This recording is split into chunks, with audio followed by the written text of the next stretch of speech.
Ryan Reynolds here from Mint Mobile. With the price of just about everything going up during inflation, we thought we'd bring our prices down. So to help us, we brought in a reverse auctioneer, which is apparently a thing. Mint Mobile Unlimited Premium Wireless. How to get 30, 30, bit to get 30, bit to get 20, 20, 20, bit to get 20, 20, bit to get 15, 15, 15, 15, just $15 a month? Sold! Give it a try at mintmobile.com/switch. $45 up front for 3 months plus taxes and fees. Promo rate for new customers for limited time. Unlimited more than 40 gigabytes per month. Slows full terms at mintmobile.com. Las Vegans love talking about hot weather, and it's June, and we've hit triple-digit temps a month earlier than usual. Listen, it might be an interesting summer, but it's definitely been an interesting week in the news. Today on CityCast Las Vegas, I'm joined by Nevada Current editor April Corbin-Gurnis and my co-host David Figler. And we're talking about an Airbnb owner who was fined $180,000, an absentee CCSD trustee whose colleagues want her out, and why Flava Flav just ordered the entire Red Lobster menu. It's Friday, June 7th. I'm Sarah Lohman, and here's what Las Vegas is talking about.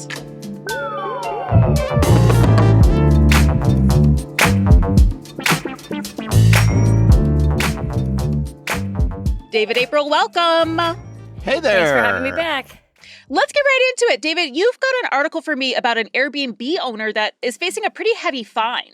Yeah, well, on its face, this is a bit of a complicated procedural lawsuit with lots of contested facts. Your favorite. Always my favorite. But at its heart, it's a controversy about not only how short-term rentals, commonly called Airbnbs or VRBOs or whatever, are regulated around the valley, and in this case, how it sometimes goes down in the city of Las Vegas city limits. Okay. All right, let's hear it. Yeah, let's talk briefly about Mr. Tao's case. Apparently, this gentleman who lives in Portland, Oregon, bought a house in the charming Glen Heather neighborhood, which is basically downtown adjacent. And by all indications, by the reporting on this, it appears to be an investment property for him. Well, going back to August 2021, things went a little sideways. He got a notice from the city of Las Vegas that they had evidence that he was running basically an Airbnb without a license, and he was told to stop, and they gave him about a $2,100 fine. Ooh, okay. He apparently agreed to stop listing it. All right, now flash forward a couple years. The city says that their investigation revealed that the house continued to be listed many, many, many times. They even found 63 reviews on one of the websites that lists short-term rentals. And now Mr. Tao is on the hook for $180,000 in fines. Yikes. Yeah. So he contested those fines, obviously. He lost. He went in front of the city council. He lost. And they voted to put a lien on his property for when he sells it. He appealed that decision to the district court, which is his right. But it seems like his lawyer filed the appeal a few days too late. So it got dismissed for timeliness. Now, this should have hired week, Figler. Yeah, well, that was his first mistake. We're going to talk about that in a second because I have been hired by people to do this, and it's given me nothing but spilkus, grief from the city of Las Vegas. Anyway, he's now filed a new lawsuit with his lawyer against the city of Las Vegas, saying that escalation, which he claims was without notice to $180K, was outrageous, it was unconstitutional, and also that it's not his fault because he has a long-term renter there who is doing this without his permission, he says. He also claims that in the most landlord-friendly state in the country, Nevada, he can't evict the guy, so take that as you will as far as his credibility. That was my problem with this. Yeah. Because as I know very well, you can get evicted very quickly. Right. Here. But basically, he's like, the city's enforcement tactics are unfair. He is the victim, and he wants the city to pay him. So goes another story, my friends, in the giant never-ending tale about the relationship between STRs, the government, and even the neighbors who have long been frustrated by many of these houses. Okay, David, quick clarification question just for me. So initially, when he was given the first warning, he did cop to running it as an Airbnb. Yeah, he kind of did a my bad, I promise not to do it, but they kept the investigation open anyway because the city's sneaky that way. Or smart, right? Or smart. Sneaky and smart. So he's saying that after that point, then he took on a permanent renter and the renter was running it as an illegal Airbnb. That's his claim right now. He doesn't seem to be suing that renter, by the way. Yeah. But is it illegal for a renter to rent out a room in their home? Yes, of course it In is. Las Vegas? Yeah. He's basically saying, I had no idea what was happening at my investment property. This other guy was doing it all. Not my bad. Yeah, and I'm assuming that the listing on Airbnb didn't change from like a whole house to one bedroom or something like that. Well, It that was the wouldn't have even same mattered. listing. In Yeah. the city of Las Vegas, part and parcel, there are a lot of rules, but the Okay. main rule is you can't do any of it without a license if you're going to do rentals for less than 30 days. Got it. So it wasn't even the fact that it was an Airbnb, it's the fact he was doing it unlicensed for some reason. Yeah, and it wasn't just Airbnb, it was all the platforms. They were finding it in different The places. short-term Yeah. Are rentals. people doing that? Are people renting places and then renting it out on Airbnb? Like, I know people are doing the investment thing, like the guy, but like the renting, is that a thing that happens? It is. Is it? It is. I've heard of it so many times that Okay. people are just trying to hustle money any way that they can, whether they're the Interesting. owners of the house or renters. Well, it's survival sometimes.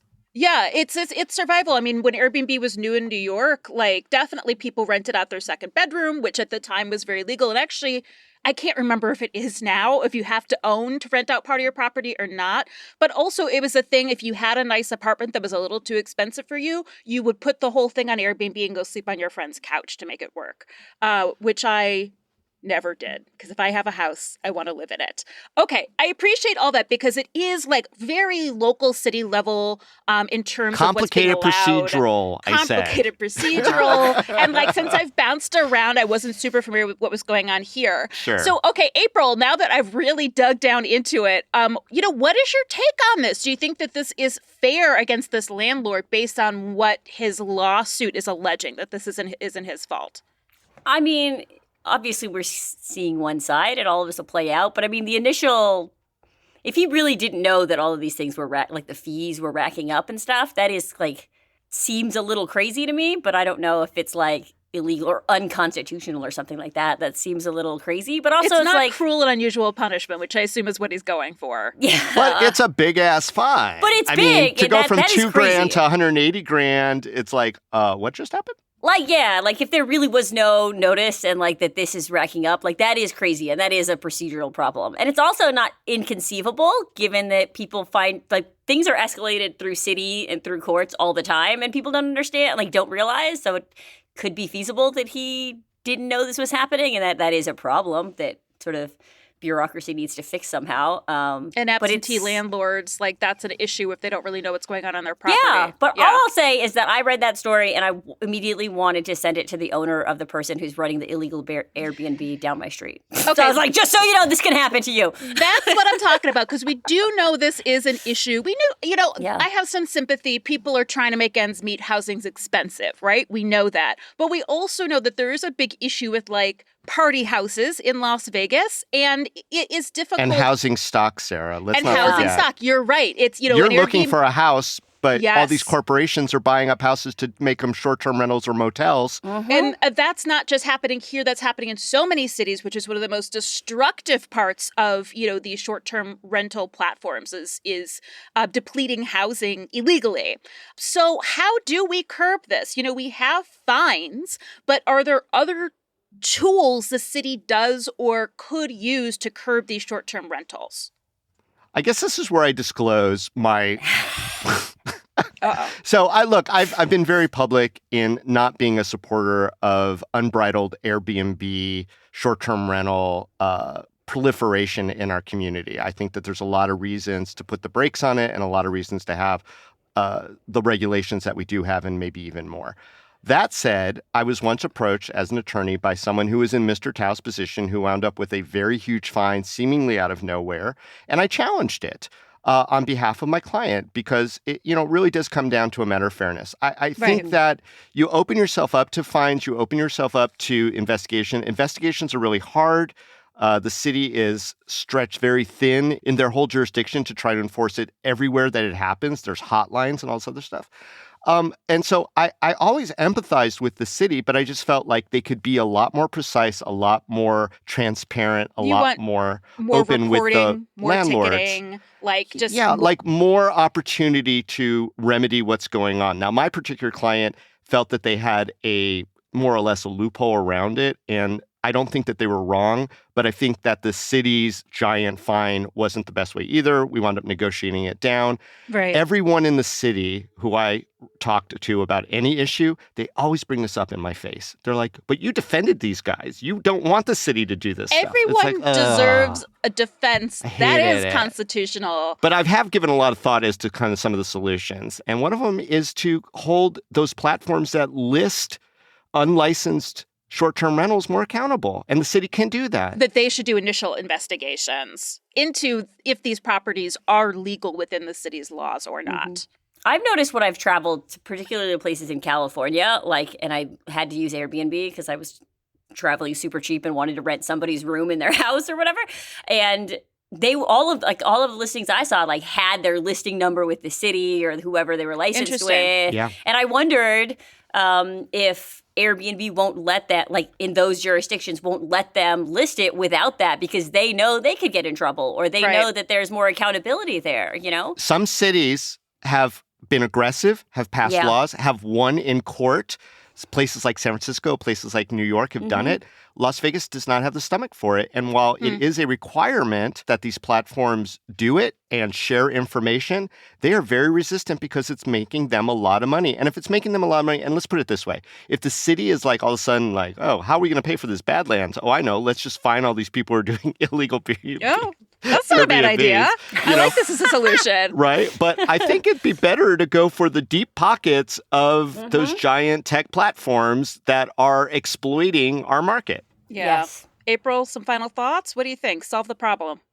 I don't know. I know it's frustrating. Because I have one down my street, and I think ultimately we need to shut them all down. Honestly, I might be a little extreme on it, but producer Sonia Cho Swanson says just constant landscapers, loud leaf blowers in front of the illegal Airbnbs at all times. Send them like a swarm. Them like a swarm. Reverse oh my God, party house. Reverse party house. The landscapers this morning, I actually felt sick to my stomach and I was shaking a little bit. Just leaf blowers affect me on this visceral level. I think this is a great plan. Hey, really quickly, I think you should mention, this issue isn't going to go away anytime soon. Right. And the county has tried to impose certain rules, and the people who represent short-term rental folks have sued. And that matter has been lingering in the Nevada Supreme Court as to how the unincorporated county is going to be able to deal with these issues. And last heard, in May, the Supreme Court has taken it under advisement. So maybe we'll get some more guidance soon. Yeah. But yeah, everyone is still all up in the air about these things. And Mr. Tao now has a $180,000 bill to deal with.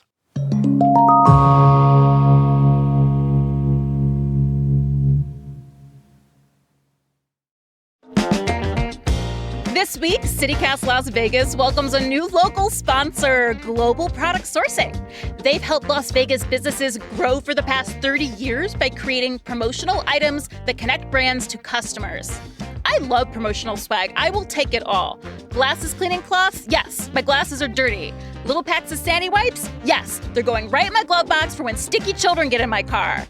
Drawstring backpacks, I use them as shoe bags in my suitcase. So basically, my branded merch is traveling the world. Global Product Sourcing's catalog contains tens of thousands of items, and they will help you choose what's going to work best for you with your goals and align with your budget. They're local, family-owned, and great to work with. Global Product Sourcing is also supporting our Hey Las Vegas newsletter. Check out their ad in today's edition or go to thegpsinc.com. That's THEGPSINC.com, thegpsinc.com. Okay, April, so you've got our beautiful slam poetry piece this morning, Absentee, CCSD, Trustee. So what's this story really about, April? all right. Spill the tea on the trustee. So, in what is probably the opposite of David's story, and not a very complicated manner, this is a pretty simple legal argument here. No, 5 CCSD trustees 2 voting members and 3 non-voting members, signed a letter recently asking the district attorney's office to investigate whether or not Trustee Katie Williams actually resides in the city of Las Vegas. So observers have noted for months now that Williams is not physically present at meetings. She calls in remotely or she's absent, so she's not physically there. Internet sleuthing by these people has revealed that she took a job with a Nebraska law firm. The Review-Journal called that law firm, and the receptionist said that she's normally in the office Monday through Friday. Oh. And also, Katie Williams has posted a TikTok video in which she says she has lived, past tense, in major cities like Las Vegas. Katie Williams, you're not so very good altogether, at this. it's worth noting that elected officials are required by state law to live in the place they are representing. And so they've called on her to, clarify whether or not she actually lives here and to resign if she does not. And they're asking the DA who can investigate this, and the DA's office has the power to declare the seat vacant if Williams decides not to resign willingly. It's worth noting that Williams's term ends at the end of this year. The new trustees will be appointed in early January. Williams has called it political theater and says she has no plans to resign. Push him back.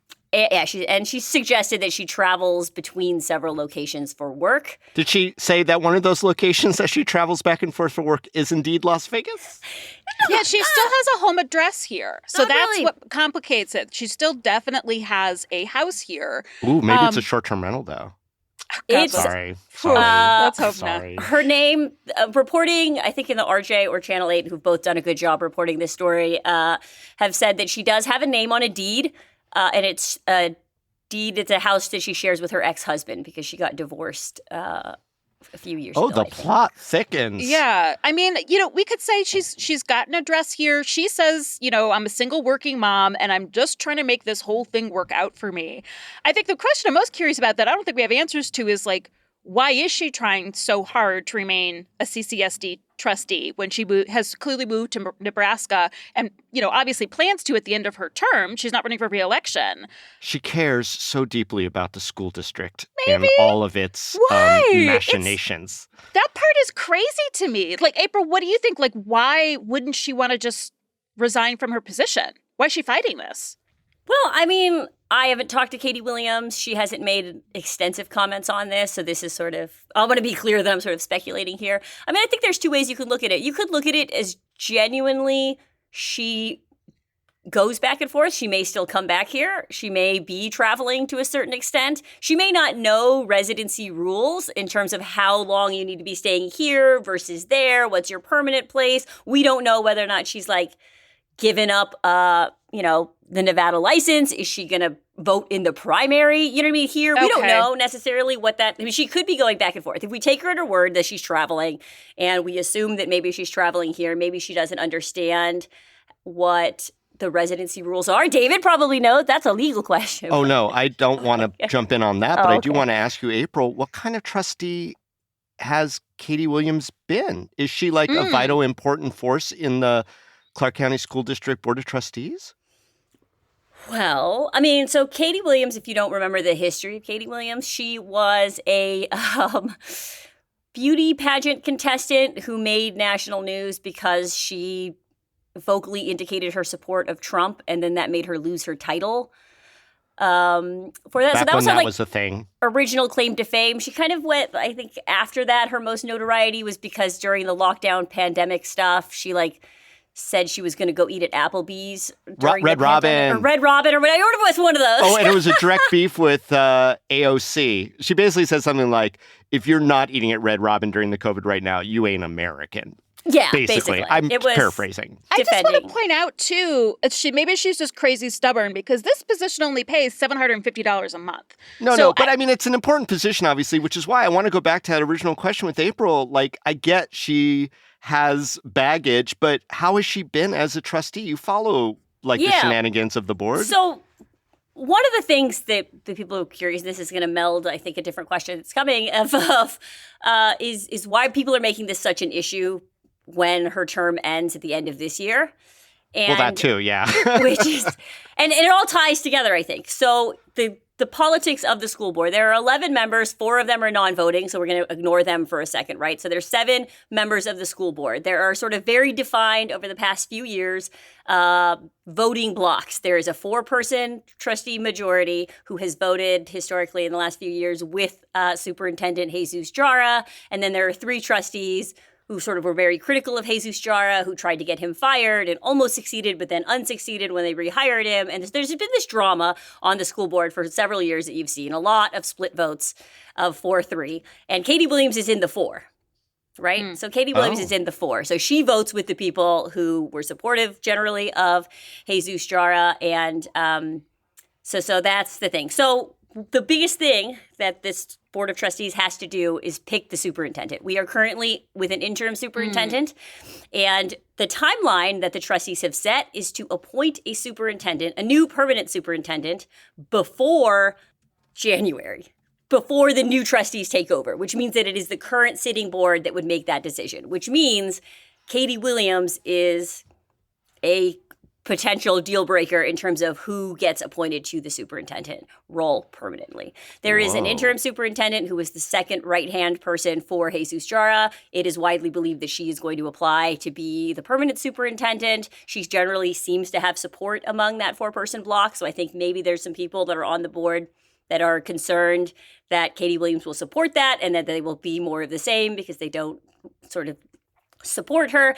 If she is vacant, if the seat is vacant, then somebody new comes in. That's a new voice. That's a new person. That's a potential sort of swing vote, if you want to say, in terms of picking the superintendent, which is the biggest decision that trustees make and has some serious long-term implications, perhaps. So it is, in as much as this is very important, Katie Williams may very well likely know that. So she knows that there's a big decision to come in, and she may have strong opinions because she's been in there for a few years, and she may feel really dedicated to that. So I think, and certainly that's probably why you're seeing other trustees so invested in this particular issue and why they're pushing it. I was going to say, probably from both sides, right? Her Yes. fellow voting bloc is like, you need to stay so we can make this happen, so we can get the person we want in. And we know that there's been some rewards, like Jesus Jara has passed out a lot of raises right before he was outed, right? And then there's the other voting bloc, which is seeing this potential to shift things and get a superintendent that is potentially going a totally different direction. So this doesn't sound like just political theater to me. This sounds like political machinations. What do you think? Yeah, well, I always perk up whenever, elected officials ask the Clark County District Attorney to look into what's essentially like some kind of criminal or quasi-criminal charges against somebody for doing something related to their elected office. And so I think that it is probably, look, we're all speculating here. We don't know any of this for fact. We're just trying to piece it together from little things that are suggestions. This isn't an uprising of the constituents of Katie Williams' district saying, oh, I can't believe she's not here and we need somebody who is here to represent us and our interests in the school board. So that's my little pushback. But, I think it when it all boils down, I don't think we should start getting other elected officials involved in this stuff. I think there just needs to be some kind of legitimate determination whether or not the person is qualified to continue as a trustee or not. And if not, we need to take a process to do it without people getting charged with crimes. Yeah, there's a major vote coming up, so it makes sense that she's not going to just resign, right? She wants to finish out her term. April, last thoughts? Any? I don't know why anyone would want to be on the school board. That's a good last thought. I also wonder if people are plotting to try to undo everything she's ever done if she hasn't lived here. That's kind of an interesting side story here. Oh, if there is an argument been a longer that, time. Yeah, that any vote she has taken since she moved would be potentially you could overturn it or whatever. Wow. I mean, the major ones that they've decided, I don't think there were any ones that were 4-3. Like the biggest decision that they've made in the last few years was regarding Jesus Jara's exit and paying him, $250,000 for it or whatever. But that vote passed on 5-2 lines. So that's not something that we would pull back and unfire. They absolutely need to do a sit down. Someone absolutely needs to do a sit down one-on-one with Katie Williams from a Red Robin in Nebraska. The Red Robin in Nebraska. I don't think we have them. Oh, boy. East of the Mississippi. That's my point. In a Red Robin or the equivalent in Nebraska. All right. Well, I'm now really engaged with this story. I'm really interested to see how this turns out, and it seems like it's definitely going to set a precedent here.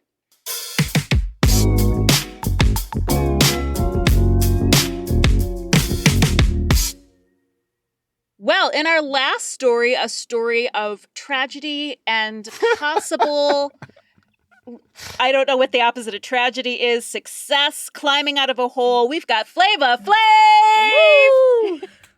Okay, here's what's happening. Do you guys go to Red Lobster? Have you ever been to a Red Lobster before? I've been to a Red Lobster. Once. The last time I was at a Red Lobster was probably the last time I was at a Sizzler, so it's been some time. Yeah, this is exactly the issue, I think. So I've never been to Red Lobster. I mean, as you know, I don't eat shellfish. I do purchase know that. You do know that. So they filed for bankruptcy, probably because we don't go there.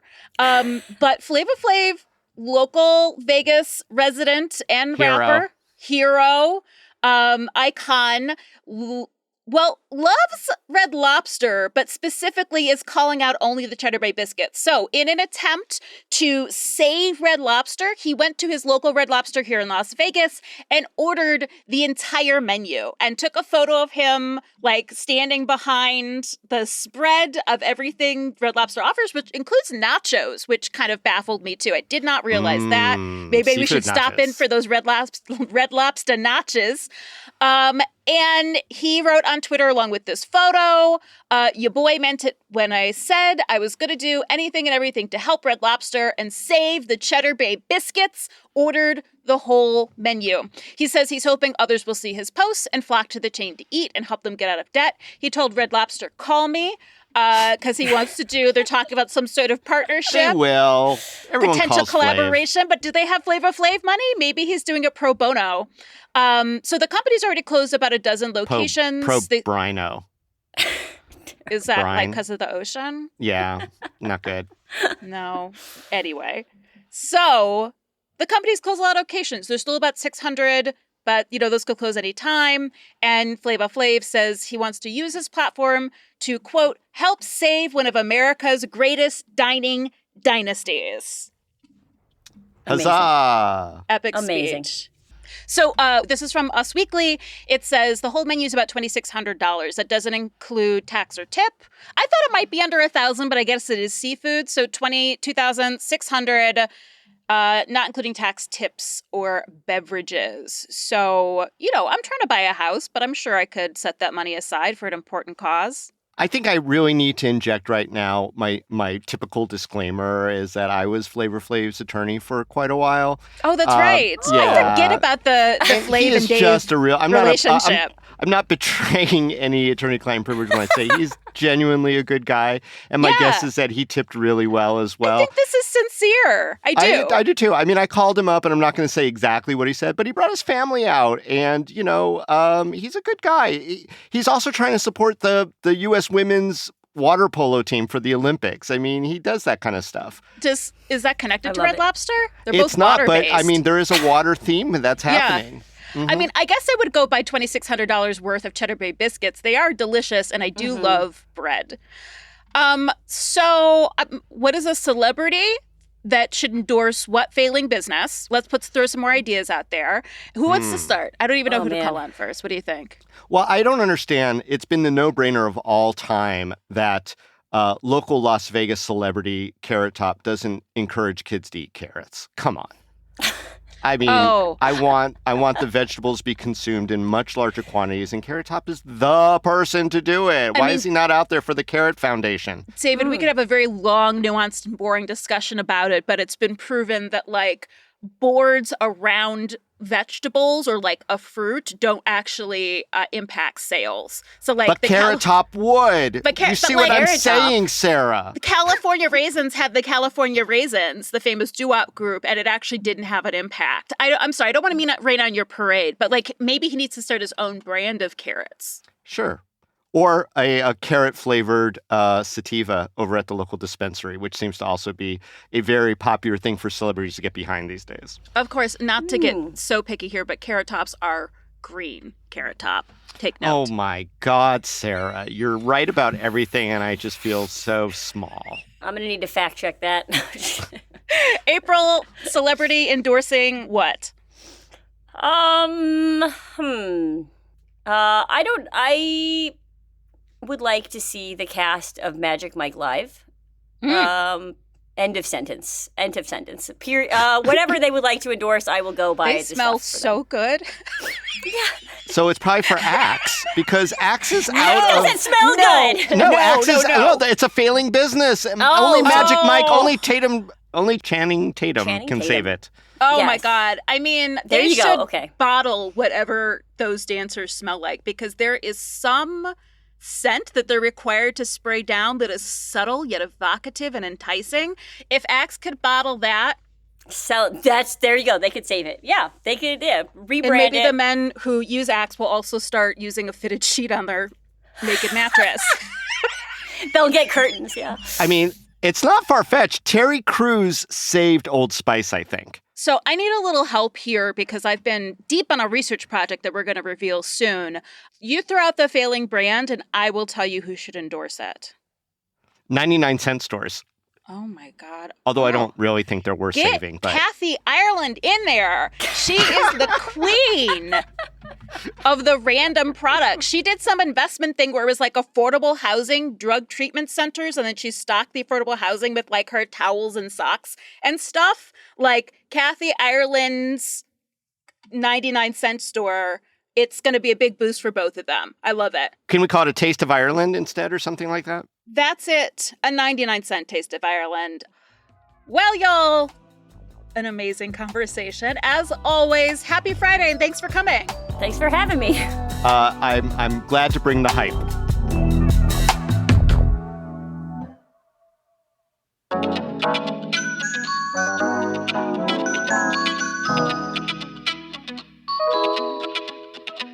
That's all for today here on CityCast Las Vegas. Our executive producer is Sonia Cho Swanson. Our producer is Layla Mohammed. Our newsletter editor is Rob Katchel-Reese. And our hosts are David Figler and myself, Sarah Lohman. Music is by OG Moose, Epidemic Sound, and all the kimonos. We record this show on the traditional homelands of the Nawuvi, the Southern Paiute people. If you enjoyed this show, why not take a friend to the Red Lobster, order the entire menu or $2,600 worth of Cheddar Bay biscuits, and tell them about what we're doing here. It helps us out. And make sure to rate the show, leave us a review, subscribe, the usual stuff that helps us out too. Oh, and you're going to love our morning newsletter, Hey Las Vegas. So please subscribe to that as well. And we'll be back Monday morning with more news from around the city. Take care.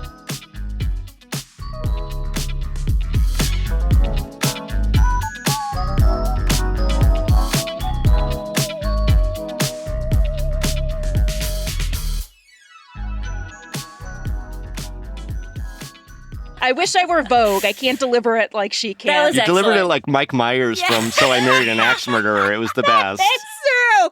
That's about right.